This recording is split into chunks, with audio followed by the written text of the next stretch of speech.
Hey, you guys, it's Marianne, and I just wanted to talk to you about week 8.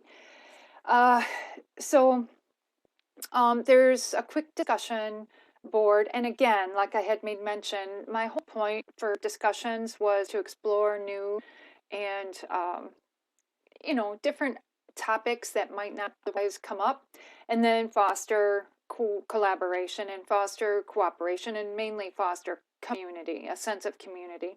But I want more authentic responses. I get the feeling we're just responding just to respond. So just respond with your own initial post. And then if you feel compelled, it would be really nice if you were to respond to somebody else. It is not required. So this one's a quick video. Just go to 8 minutes and 47 seconds and then just explain what stuck out. And then if you feel interested in replying to somebody else, that'd be awesome. The other thing that you're going to do this week is audience analysis. And it looks like this. And for this first audience, you're going to name what that audience is. So what we're doing is exploring different audiences and how we might appeal to them. So okay, think about your cause and effect essay. You have a topic. So let's say you want to talk to little kids about your topic, because a lot of you guys are doing weightlifting, working out, stuff like that. So how would you get little kids interested in working out and being active?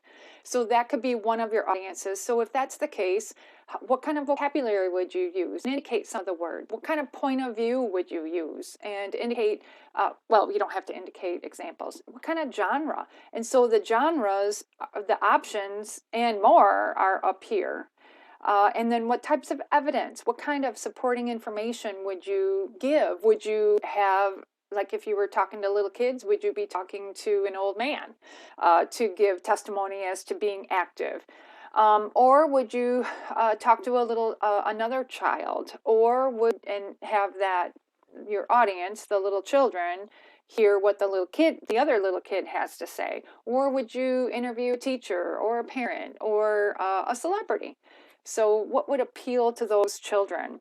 And then would you do the pathos, ethos, or logos? What kind of, would you try the emotional aspect? And if so, how? How would you make yourself more credible? And what kind of facts?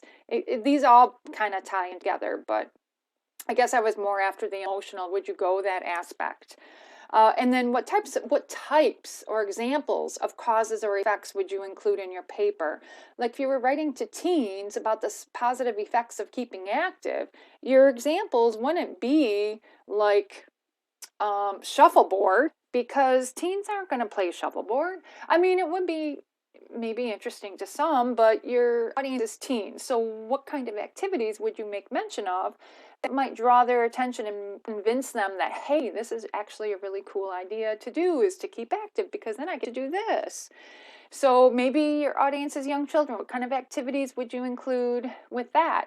But this chart is pertaining to your topic. And then finally, your audience for this essay is the college community. It's me, it's your peers, and it's other people, other peers and professors in the college community. So they are educated and they're knowledgeable about our world.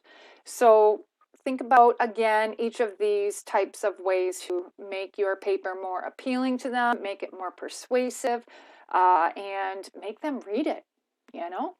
So anyways, let's see, what else do I have to tell you? And we're just continuing. Those are two different assignments. The rest is continuing to work on your cause and effect paper. I'm not going to bug you too much, other than keep moving along, and you guys set your own deadlines. I'll probably tap you on the shoulder if you forget. But even though it says March 8th and March 7th, and March 7th, all of these assignments, you don't want to do it at the last minute. You want this paper you want to be able to mull it over, because the more you mull it over, the more ideas are going to be coming to mind that you can make it really, really stellar. So at any rate, you guys, I hope you have a great day. Enjoy the week and reach out if you have any questions. Have a great day.